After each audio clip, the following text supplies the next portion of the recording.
you're ever camping on sand or clean gravel like this, you can make a shelter that is so warm you can sleep even in the deep winter without a sleeping bag or tent. Let me show you what I mean. First thing you do is dig a shallow trench you can lay down in.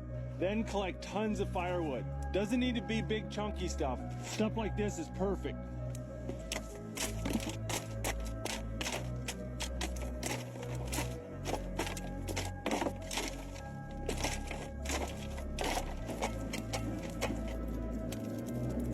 Got a nice bed of coals there. Now I'm gonna bury it.